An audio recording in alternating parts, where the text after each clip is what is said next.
wallahi jama'a bari ku ji, musulmin duk da bai koyi larabci ba wallahi ya zama munafiki. Dole ne ka koyi larabci, ka koya in yaso in baka iya ba to kana da uzuri, amma kai baka taba koyo ba. Wannan maganar al-Imam Shafi'i ya faɗe ta, ku karanta ta a cikin littafin Iqtida'us Siratal Mustaqim Mukhalafat Ashabil Jahim. Koyan larabci wajibi ne jama'a, ka koya in yaso in ka kakare inda ka tsaya din dai to shikenan. Amma dan Allah jama'a, mutum ya je aikin hajji ko umara, ka ga singileti kana so sai ka ce ala gafata mala ai musu magana ina son wannan, ai musu bawan gidanku ne ni, yi musu magana mana, kai ba kai ka gani kana so ba, singileti ka gani kana so sai an taya ka. Jama'a ku je ku ga ana ciniki na bebaye, ce wannan nawa saboda mai ba larabci. Mutane sun ƙi su koyi larabci jama'a, wai sun tsufa. To jama'a kowa ya saurara, bari ku ji. Akwai wani professor ne a medicine, sunan shi Professor Maurice Vocal, mutumin ƙasar Faransa ne. Kowa ya san ƙasar Faransa ta fi kowace ƙasa a duniya bincike game da kayan tarihi. Ran nan sai ƙasar Faransa ta ce tana so ta bincike game da gawar Fir'auna, amma ana son a samu wani written documentation, an ancient written documentation from the past. Ana son a samu wani tsohon littafi da ya kawo tarihin Fir'auna. Aka gama bincikawa wurin malaman history, archaeologist, duka suka ce ba wani littafi da suka sani wanda ya taba kawo tarihin Fir'auna. Gawan nan ana son a samu littafin da ya taba kawo tarihin gawar. Sai wani musulmi a kasar Faransa sai ya ce wannan professor, ya ce kaga ko akwai wani littafi da aka rubuta shi yau shekara 1400 ya kawo tarihin nan. Sai ce wani littafi ne, sai ce mai Al-Qur'ani. Sai ce Al-Qur'ani, sai ce eh. Sai ce a ina, sai buɗo mishi, sai ga al-yawma nunajjika bi badanika litakuna liman khalfaka aya. Inna lillahi wa inna ilaihi. This is the most ancient archaeologist document written and revealed to Muhammad sallallahu alaihi wasallam. Mafi dadewar littafin tarihi da Allah ya sauka annabi shine Al-Qur'ani. Gashi karara Allah yana cewa a yau, kun ji haddat ma an sa, a yau za mu tseratar da kai da jikinka don ka zama abun wa'azi ga waɗanda za su zo bayanka. Sai Maurice Vocal ya ce a ina aka wannan littafin, a ina aka rubuta shi. Aka ce a ai wannan ba wai rubuta ne wani malamin bincike, wannan wahayi ne daga saman bakwai. To dalilin da yasa na kawo muku wannan tarihin, Maurice Vocal kun san me yayi? Sai ya ce ya aje binciken, ya aje malantar, ya aje komai, sai ya tafi Jidda ya je ya zauna. Sai da ya shekara 5 yana koyan larabci don ya iya Qur'ani.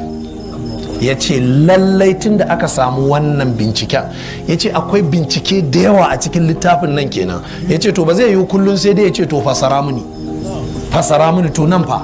Ya ce a bari ya koyi larabcin, ya koyi littafin. Wallahi ba musulmi ba ne, bai musulunta ba ko kaɗan a wannan lokaci Maurice Vocal, amma ya je ainihin koyi Al-Qur'ani, ya koyi larabci a Jidda, ya zauna shekara 5 dindi. Aka ce ya so ya zauna a Makka ne ma, sai aka ce ai duk wanda bai musulunta ba ba a yarda ya shiga garin. To Jidda kwanan kowa na zama ba rikici. Da ya koyi Al-Qur'ani, ya koyi larabcin, sai dawo ya ce wa cibiyar bincike ta ƙasar Faransa, ya ce to yanzu ya samo cikakken ilimi. Dama shi researcher mai bincike baya son dogon bayani, in ya samu sadara 2 akan abin da zai bincika sai ya ci gaba da binciken, amma yana so ya samu daga ina za a yi kistata, daga ina za a tayar mai da motan, aka taya sai da zai karasa. To tun da ya samu al-yawma nunajjika bi badanika litakuna liman khalfaka aya, sai ya ce bincike ya haɗu, sai ya ci gaba da bincike game da gawar Fir'auna tsaf. Maurice Vocal ya je koyi larabci, ya koyi Al-Qur'ani, da ya zo sai ta faɗaɗa bincike a kai. Ƙarshe dai jama'a, Maurice Vocal ya musulunta a yanzu. Morris vocal ya musulunta a yanzu. wato malama ce a cikin coci sai ta cikin shege, da ta cikin shege ta rasa idda za ta je a zubar mata, domin ko ina an santa mai wa'azi ce, tana fitowa gidan talabijin, gidajen rediyoyi da takardu ana buga ta tana wa'azi.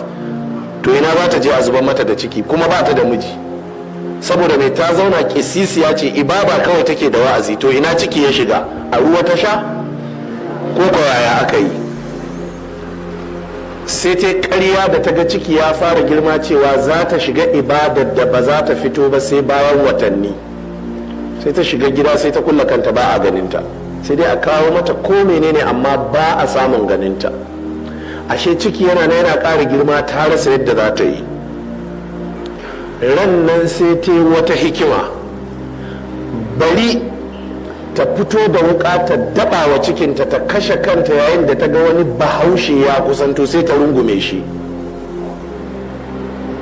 abin da ya faru kenan, kawai sai ta fito daga ita sai doguwar riga da sharɓeɓiyar wuka, sai ta luma wa cikinta. akwai irin masu gungura ruwa, masu garuwa, sai kawai sai ta same shi sai ta rungume shi. shi kuma da ya faru, ya hangin mace ga tsohon ciki ga wuka an luma mata a tsakiyar ciki, sai ya taho da gudu kawo ɗauki. yana zuwa sai ta rungume shi. kiristoci na tahowa tana ihu, sai tana nuna shi tana nuna shi tana nuna shi, sai ta cika, sai suka buge shi, sai suka kashe. kun ga mahallin shahid, ba su yi mai ba, ba su yi bincike ba.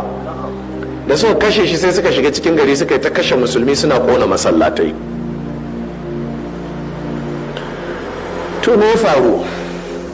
duk da hankali ya kwanta, aka tafi ita aka kai ta maciware, saboda babban malama ce, ana ta shirye-shiryen za a yi mata special burial ceremony, kuma shahidiya ce, ta yi shahada, musulmi ya kashe ta. sai likitan da take hannun shi a asibiti sai ya faɗaka, ai tana da ciki. to sai hankalinsu ya tashi, me ya faru?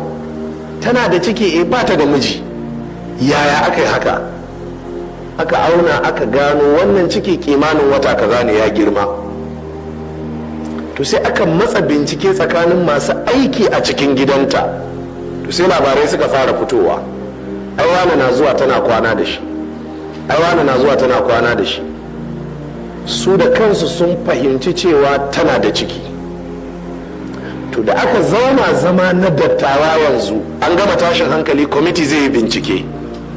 sai aka tabbatar cewa matan nan ciki ne da ita. to daga nan ne sai labarai suka fara fitowa. ƙarshe dai sai Allah ya fitar da wallahu mukhrijun ma kuntum taktumuna, sai al'amari ya bayyana. sai kiristocin numan hankalinsu ya tashi, suka yi tsuru haka, sai suka zama wararrun dangi a cikin kiristocin Adamawa. sai zama kiristocin Adamawa suka zo suna kyamarsu.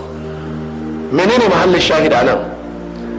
akan kare wata fasikar kafira mazinaciya an yi rikici da sunan addini. yanzu haka yake faruwa, kuma musulmi ba ku yi bincike ba.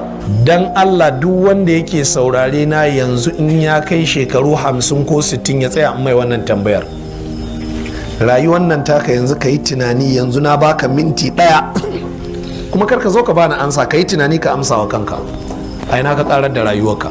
yanzu shekara ka 50, ka iya karatun ƙur'ani, ka iya karatun hadisi, ka iya sallah, ka iya karatun tahiya. da za a mutu a gidanka yau da daddare, ɗanka ne ya mutu ko matarka, za ka iya wanke ta ko za ka iya wanke shi? da za a jeho maka yadin likafa ne, ka iya ɗinkawa? da za a ce an waye gari mahaifiyarka ta rasu, mu tura ka mu ce yi mata sallah, ka iya? kowa ya tunani ya amsa wannan tambaya, amma a zuciyar shi. a ina ka karar da rayuwarka? to ku saurari wani hadisi mai hadari ku ji. inna lillahi wa inna ilaihi raji'un.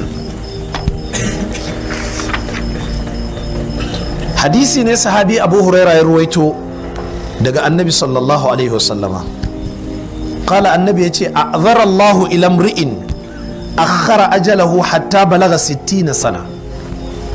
Allah ya gama yanke hanzarin duk mutumin da ya shekara 60 a duniya.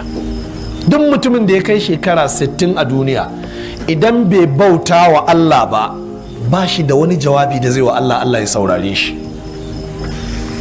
Wannan hadisin to saurari wata aya ka ji wadda Allah yake cewa awalam nu'ammirkum ma yatadhakkaru fihi man tadhakkara wa ja'akumun nadhir. Ranar alkiyama Allah zai ce wa jama'ar da suka rayu a duniyan nan, shin ba mu rayar da ku gwargwadon lokacin da duk mai tunani ya isa ya tunani ba? Sannan wa ja'akumun nadhir, mai gargadi ya zo muku. Menene mai gargadi?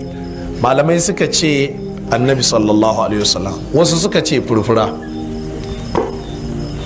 Annabi ya zo muku kuma furfuran ma ta zo. Ina wannan maganar? Dukkan mutumin da furfura ta fito mishi jama'a a gemu ko a ka, a kirjin shi ko a gashin hammata ko mara, to tana gargada shi cewa mutuwa ta zo. Me yasa daga sadda ya ga furfura ta fito mishi zuwa sadda ya mutu bai tuba ba? Me yasa bai gyara ba? Jama'a kowa ya tsaya yi tunani akan wannan. Mutumin duk da ya shekara 60 ranar alkiyama Allah yana so ne ya same shi ya bauta wa Allah cikakken ibada, ba a son a samu na ƙasa. Kallalan ma ya ƙazima a mara, ba a so ta hau kan shi, a ce gashi ya kashe rayuwar shi a iska. Abinda aka ce yayi bai yi ba, Bahaushe ya ce kowa ya daka rawar wani zai rasa turmin daka tasa. Abinda aka ce kai ba shi kai ba. Dan Allah jama'a ku dubi yanzu a arewacin Najeriya babu abin da ke da farin jini irin abu biyu ne yanzu yake da farin jini. Samari gaba ɗaya sun tare wa ƙwallo. Barin gaya muku wallahi wannan bala'i ne. Samari sun tare wa ƙwallo. Wallahi yanzu da ka buɗe wurin sai da kaset na AL-QUR'ANI ko sai da ƙur'anai, goma ka buɗe wurin sai da ƙwallo. Ai wurin kallon ƙwallo ya fi samun kuɗi. Inda yana magana samun kuɗi ne, ka buɗe shagon ƙur'anai. A sai uwan mutum ta mutu za a fi da'u, ya zo ya ce akwai izu 60, ba ruwan shi da kai. Amma ka buɗe gidan ƙwallo ka ga kullum in baka ci abinci da naman kaza a gidanka ba, ko gwamna bai kai ka mukami ba, dan kullum za ka iya samun 10,000 in kana da gidan ƙwallo. Kun ji na ɗaya jama'a? Na biyu, 'yan matanmu sun koma karatun littattafan soyayya, wasu kuma sun koma drama.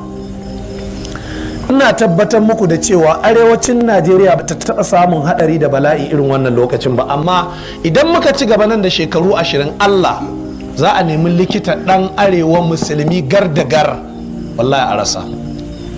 Dan zan tabbatar maka da cewa wallahi ba za ka taɓa zama likita ba sai ka kware da turanci, sai ka kware da maths, da biology, da chemistry, da physics. Ba za ka taba zama injiniya ba sai ka iya turanci, sai ka iya maths, sai ka iya physics.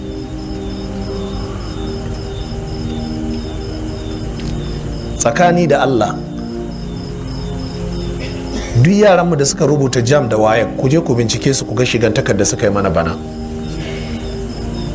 Yanzu nan a cikin mota ta akwai takardar 'ya'yan arna guda 10, dukkansu sun yi applying ABU, kuma dukkansu kowa yana da score daga 230 zuwa 280, yana da credits daga 7 zuwa 9, kuma dukkansu a sciences. Sun zo suna kama kafa don Allah neman musu ABU, ni kuma ga takardun ina ta yawo da su, kuma na samu darajar in kai har wurin VC a daukar mini. Amma musulmi in ya zo sai ce score din shi yana da 2 credits, ɗaya Hausa ɗaya Islamic Studies, yana da pass ame a ainihin abin nan me yake da suna home economy ko domestic science ko agri ko menene. Wallahi ba abin dariya bane jama'a. Ina tabbatar muku da cewa wallahi wani statistic ne zan kawo muku, wani lissafi ne na keke da keke, za ka ga irin asarar da muke ciki a arewa. Hadari ne in aka ce ba mu da likitoci jama'a. Kuna nan kuna alfahari yanzu ni malamin ku ne, yanzu in ciki na yin murɗe dole wurin arne za ku kai ni, na yi wa'azi nan na bata mishi rai. Haka ne ko ba haka ba? Haka ne, haka ne. Malam Abubakar Gumi ya fi ni daraja, da ya kwanta rashin lafiya ina aka kai shi? Ingila aka kai shi. Ba mu da ƙwararru, ba mu da kaza ba mu da kaza ba mu da kaza. Wannan vc namu na abu mai kishi ne yanzu ya kawo mana nursing din yanzu digiri ake na nursing ta duk Najeriya jami'ar Ibadan ake yanzu an kawo 'yan matan mu ake so su je su yi digiri akan nursing